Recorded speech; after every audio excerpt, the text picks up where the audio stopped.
night shift there for almost 8 months. I was never afraid until that night. The complex he refers to is Building 14, a medical device manufacturing company's storage facility. It's secluded on the outskirts of Springfield, close to the woods, and was built in the 1970 seconds. During the day, about 24 workers work there, but from 10 p.m. to 6 a.m., there was only one guard, and for 8 months, that was him. His name was Michael, 47 years old when the incident happened. He had been a firefighter before becoming a security guard after a knee injury.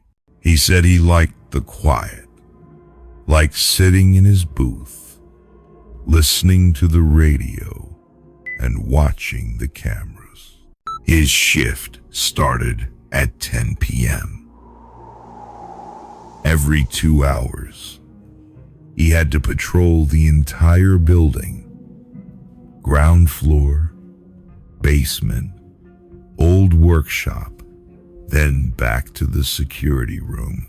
In the logbook, he had to sign his name, mark the time and location. Everything was meticulous. I was used to the noise of air conditioning, ventilation fans, electrical relays. They created a steady background noise that made me feel secure. But in Building 14, sometimes that sound disappeared. On the night of the 17th of November 2007, the temperature dropped to a low of about 2 degrees Celsius. Light rain. Michael arrived at 9:45, opened the electrical panel, and turned on the camera system. There were 12 cameras around the building, but camera number 6, which faced the east corridor, was constantly having problems. At first, I thought it was the cable, but every time I fixed it, it worked fine. Until about 2 a.m., when it started to get noisy, and sometimes a shadow of a person appeared. Michael insisted that no one was allowed in that area at night. The east corridor was out of use because of water leaks and cracks in the walls. He had locked both ends of the corridor, sealed with yellow caution tape. But on the monitor, he said, sometimes a shadow of a person walked by. No face, just a long, dark shadow, tall, moving slowly. Like someone pulling on a leg, he said. Every time he saw one, he went to check. He never saw anything but wet cement. He reported it to the manager. They laughed, saying it must be the rats reflecting the headlights of the trucks on the highway. Michael nodded, but he was uneasy. He began to record every time camera 6 was jammed. At the same time. Oddly enough, it was always at 2:17 a.m. There were 2 walkie-talkies in the security room, one for him and one for the morning shift. The signal only worked within the complex. Normally, no one called during the night shift, but on the night of November 22, When Michael was checking the cameras, the walkie-talkie made a slight crackling sound. Mike, can you hear me? His voice was low and tired. Who's there? I'm in the East Wing. The lights are out. I need you to check. Michael stood up abruptly. I thought someone had broken in because no one else was working there. He grabbed his flashlight and headed straight for the East Wing. The lights in the hallway flickered. The tile floor was wet. The air was so cold that his breath turned to mist. No one, but there are wet handprints on the wall, as if someone had just pressed against it. He returned to the security room and picked up the walkie-talkie. I just checked. The east area is empty. Who called me just now? No one answered. The next morning, he asked the morning shift employee. This person confirmed that no one used the walkie-talkie at night, and the frequency was not connected to the outside. Michael opened the notebook and wrote,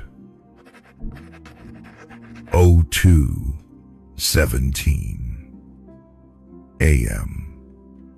Call from the east area. Source unknown. About a week later, Michael began to have trouble sleeping. He said that every time he closed his eyes, he heard the walkie-talkie repeating the phrase, Mike, can you hear me? "The lights are out." On November 30, he decided to print all the video from camera 6 onto a disc to send to the manager. He rewound the tape from the night of the 17th to the 29th. When he reached 2:17 a.m. on the 24th, a white streak appeared moving across the screen. It wasn't clear, but when he froze the frame, he realized it looked like a figure in a security uniform. "The thing is," he said, "I was on duty alone on the night of the 24th. He checked the time log. No one else was in the building.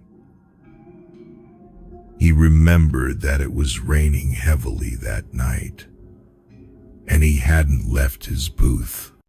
He then took the disc to the manager. When he asked again 3 days later, they said they saw nothing special on the video. "Maybe you saw it wrong," they said. Michael didn't argue, but from that day on, he felt like something was following him. The 5th of December, 2007. His shift started like any other day. But at around 2 a.m., the power to the entire building went out for 10 seconds. Then came back on. He checked the control panel, and there was no error. Camera 6 was still on, but instead of noise, it was now completely black. In the middle of the frame, there was a small spot of light that looked like a flashlight was on. Michael picked up the flashlight and looked around. Nothing. But the radio crackled again. "Mike, go back to the security room." He said he felt a chill run down his spine. He turned and walked quickly to the duty room. As he entered, He saw his chair slowly turning, even though the room was closed and there was no wind. On the table, the notebook was open. The last line, written in black pen, was not his. 2:17, lights out. He quit the next morning. Never came back. I asked him, "Do you have that tape?" He nodded, took an old DVD from the drawer, handwritten. Building 14 Cam #6 Nov 2007. We watched it together. Most of it was just empty hallways, flashing lights. But at minute 47, exactly 2:17 a.m., a figure flashed across the screen. Tall, slim, standing a few meters from the camera. Face unclear, but dark, reflective uniform identical to the Safe Watch uniform. Then the image faded, and the camera angle revealed a small wooden board at the end of the hallway, engraved in white letters. Memorial for John R. Mather's security. 1,980. 1,992. I checked the company records. Indeed, there was a John Mathers, a night guard, who died in an electrical accident in 1992 at Building 14. Michael was silent for a long time, then said, "Maybe he never left that place. I think sometimes people work the night shift so long, their spirits still think they're on duty." He smiled faintly, then added, "I'm not scared. I just feel sorry for him. Even now, at exactly 2:17 a.m., I still wake up, look at the clock, and wonder who's on duty at Building 14 tonight."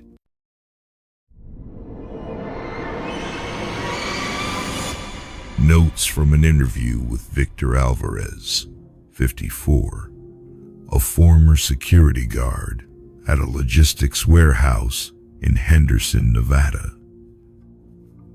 The interview was conducted by journalist Daniel Mercer in November 2020. The night shift is never really quiet. People just think it is quiet. Victor said that when I asked him why he left, he laughed dryly, then looked out the window. After 10 years as a security guard, I learned that silence is sometimes the loudest sound a human can hear. Victor served in the military, then moved into the private security industry. In 2012, he was hired as a night guard at Nevada Freight Storage, a 70-acre warehouse in the middle of the Henderson Desert, about 40 miles from Las Vegas. His job was simple: check the premises every 2 hours, monitor the camera system, and sign off on a logbook. The shift was from 10 p.m. to 6 a.m. Alone. The building was huge, he said. Thousands of containers, generators, endless rows of lights. But at night, all that was left was the sound of industrial fans and my footsteps. It was like I was walking inside the belly of a giant sleeping animal. The security room was in the middle of the warehouse, looking out in all directions through glass walls.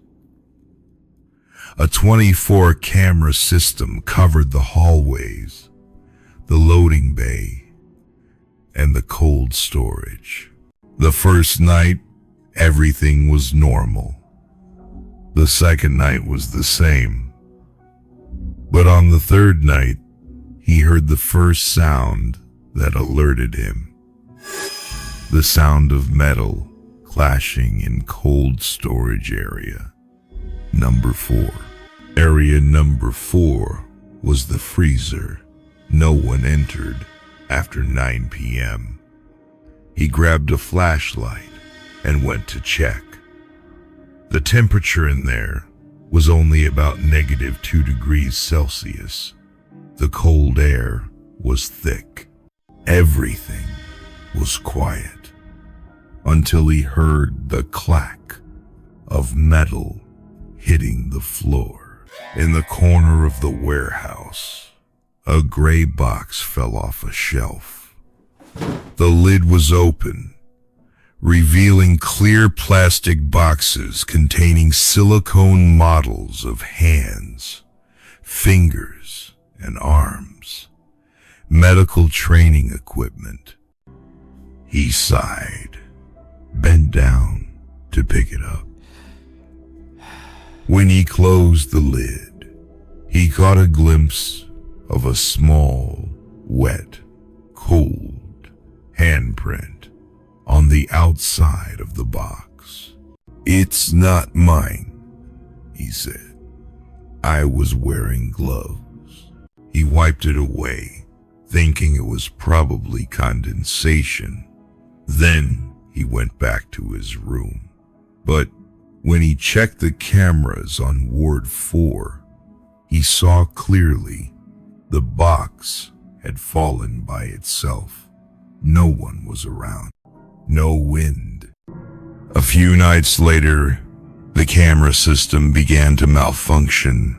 Some cameras dimmed, then came back on, especially camera 11, which faced the hallway between wards 3 and 4.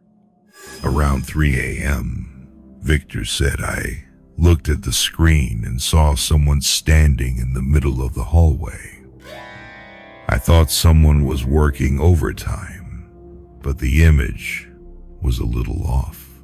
The person was too tall, standing still, head tilted slightly, arms hanging down. The light flashed. In 4 seconds, the figure disappeared. He brought a flashlight to check. No one. But on the floor, there was a long streak of water stretching to the end of the corridor, ending at the door of the cold storage. He said, "I followed that streak to the door, opened it. Inside, the temperature was still -2 degrees, but the light flashed 3 times and then went out. When I turned on the flashlight, I saw the silicone models in the box were lying on the floor, as if someone had thrown them." From that day on, Victor started carrying a walkie-talkie when patrolling.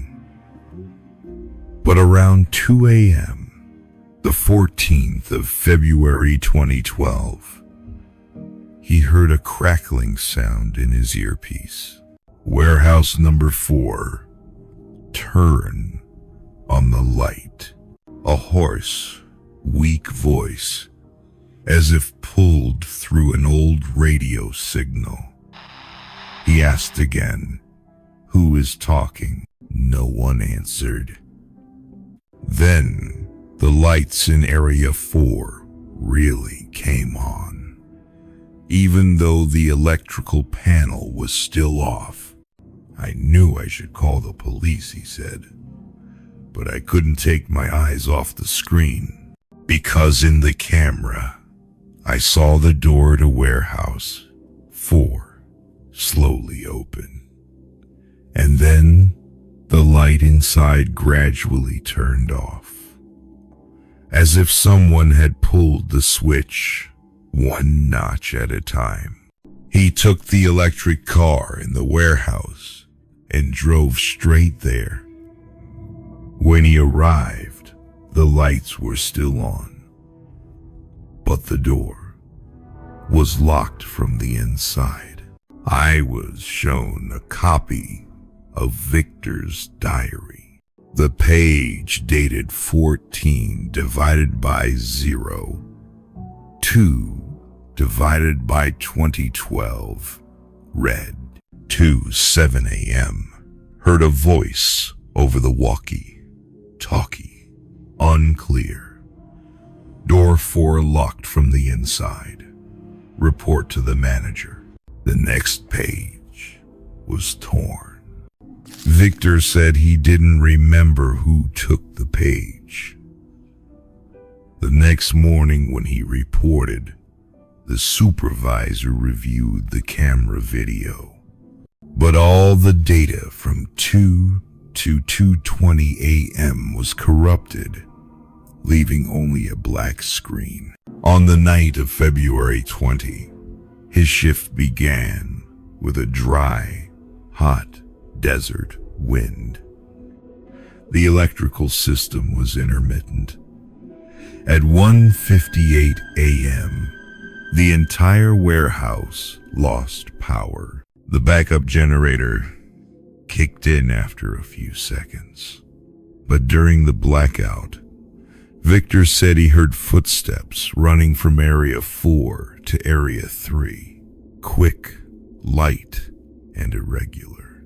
I turned on the flashlight.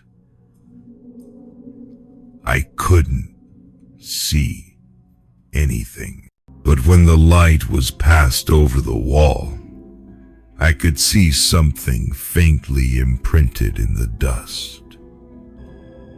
A line of small, wet handprints stretching from the corner of the wall to the door.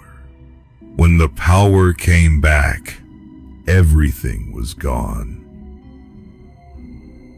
There was only a chill in the air. In March, the company changed management to a man named Kurt. He didn't believe in the paranormal. One night, Kurt came in for a surprise inspection, bringing coffee. He laughed and said I was obsessed. I said, "If you don't believe me, stay until 2 a.m. And he agreed.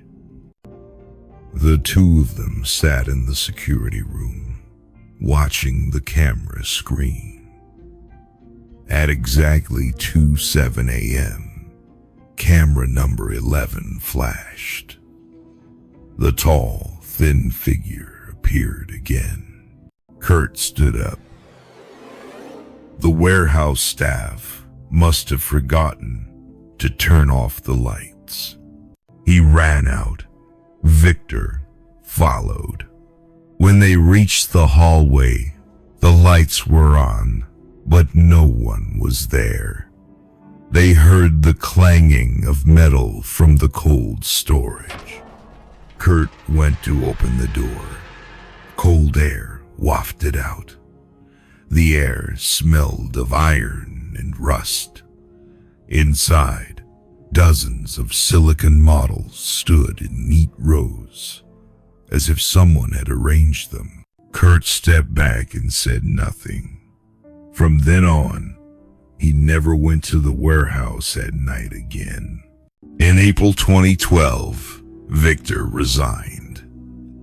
He said his body started to get tired, and every time he walked through the corridor of Area 4, He felt like he was no longer alone.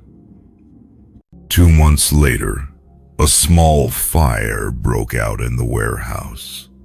According to reports, the cause was an electrical short circuit from the old system, which caught fire in Area 4. No one was injured, but the camera data was completely destroyed. When I asked Victor if he believed in ghosts, he simply replied, "I believe that there are things that don't leave until they have completed their mission." I asked, "What mission?" He looked at me, his eyes deep, keeping the shift. After the interview, I found a 2005 file about a work accident at Nevada Freight Storage.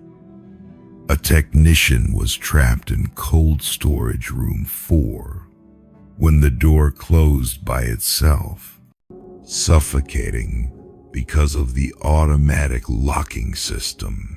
His name was Thomas Ray, 33 years old. Time of death, 2:07 a.m. When I told Victor, he was silent for a long time, then said, "So, he's still guarding the door." A year later, I received a USB drive from an anonymous sender sent to the editorial office. The label read, "Warehouse 4 camera, 11 the 14th of February 2012.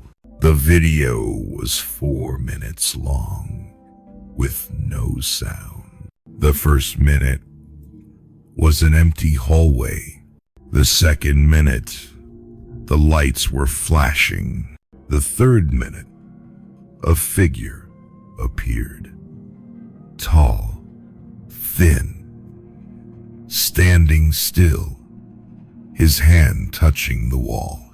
The fourth minute, the lights were off, and in the right corner of the screen, you could clearly see a hand imprinted on the camera lens, wet with water. At the bottom corner of the video, the clock read 2 hours, 7 minutes, and 13 seconds. Journaliste Daniel Mercer's note, 2020. I sent the video to a video analyst. There was no sign of editing, but what I was wondering was, the camera was reported to have been destroyed and removed in 2013, which means, who filmed this?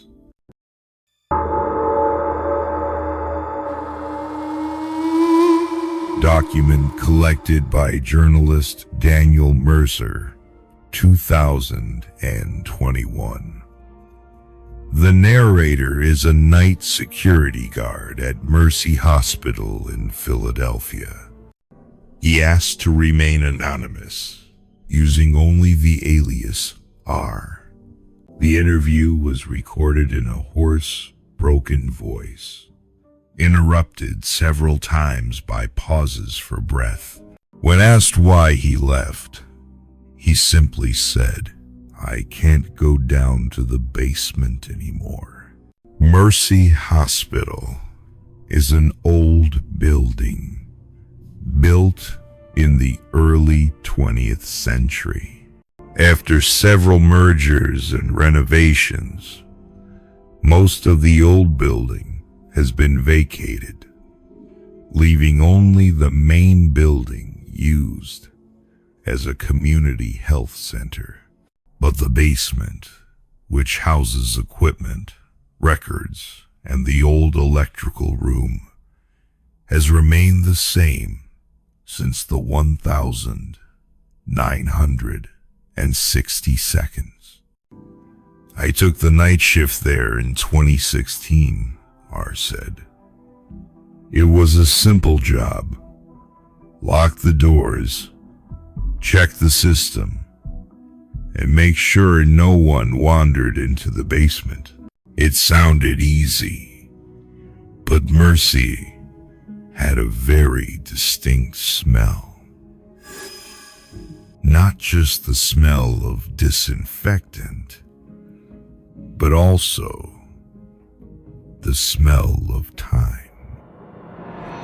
The basement had 3 areas: the old records area, the refrigeration area, and the medical archives area, which had been the hospital's morgue before moving to the new facility. I knew because the iron plate was still there, though the letters were faded. Morgue 1943. The first night, everything was normal. The second night, R heard a drag sound on the basement floor, like the rusty wheels of an old hospital stretcher. It was very slow, like someone was pushing something heavy down the hallway.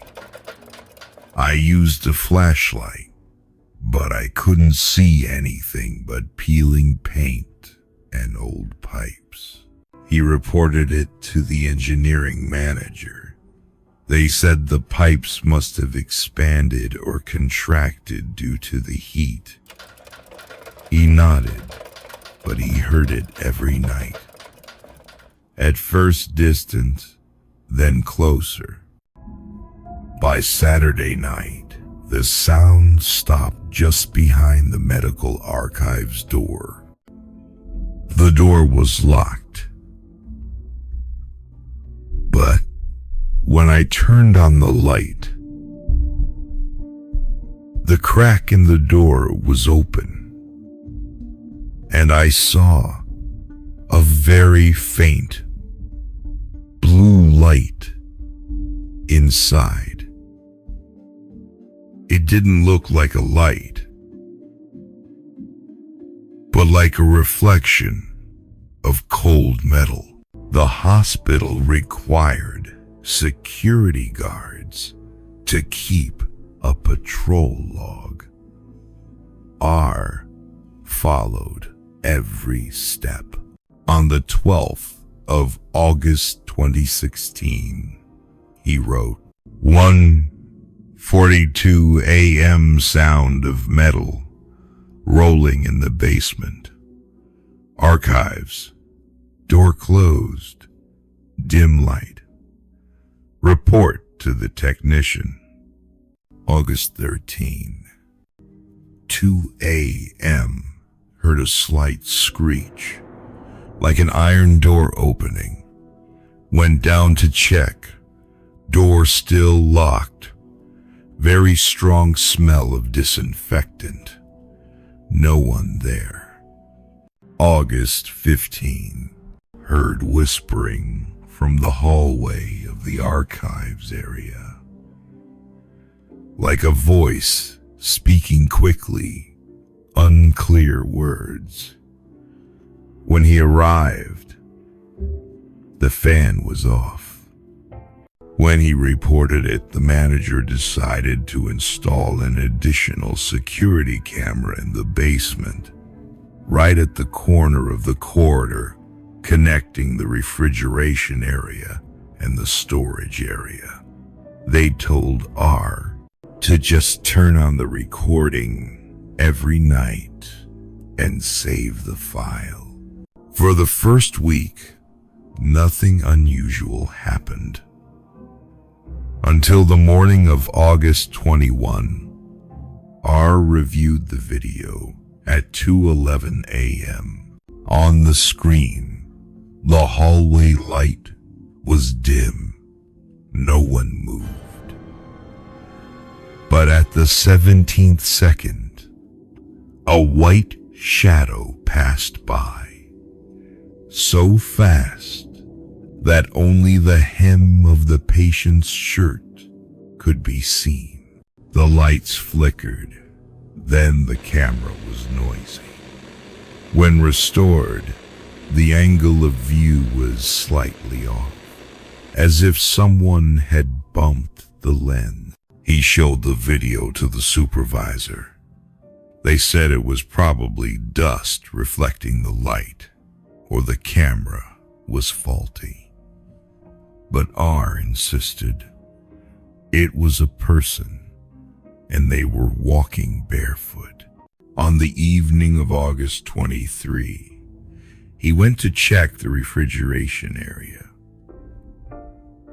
A part of the wall had been newly plastered with cement, and it seemed to have collapsed recently. When he shined the light closer, he noticed scratches, fingernail fragments, and a scribbled line among the fresh plaster. The emergency 1952. He stepped back and wrote it down.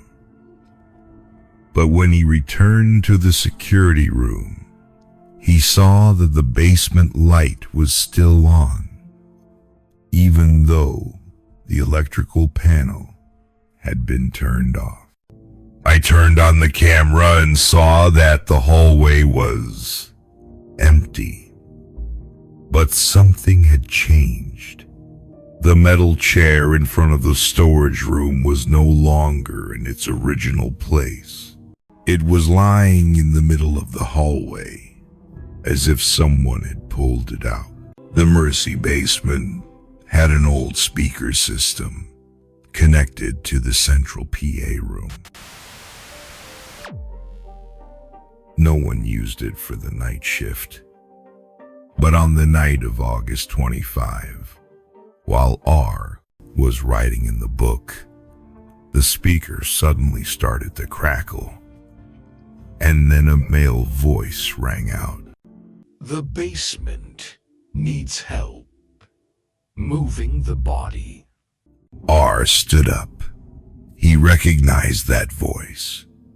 It was the voice of the former supervisor, Harold Givens, who had died in 1,994 inches in an electrical accident in this very basement. He ran to the PA room and turned off the circuit breaker. The speakers were silent, but when he returned, the basement lights were on, although the electrical panel was still off. A week later, R found an old file that had been forgotten in a drawer in the security room. It contained the entry, Electrical Incident June 1952. The report read, basement power failure during transport of deceased patient. 2 staff members missing. When retrieved, one was found trapped in a collapsed wall. The other was never found. Missing person's name: Dr. Charles Kent, the doctor in charge of the Mercy morgue that year. R said that from the day he read the file, he began to have dreams. In the dream, he was standing in the basement hallway, the lights flashing continuously, and in the distance, someone pushed a patient's stretcher toward him. With each flash of light, the stretcher drew closer. When it stopped, all that remained was the smell of bleach and the slow screech of tires.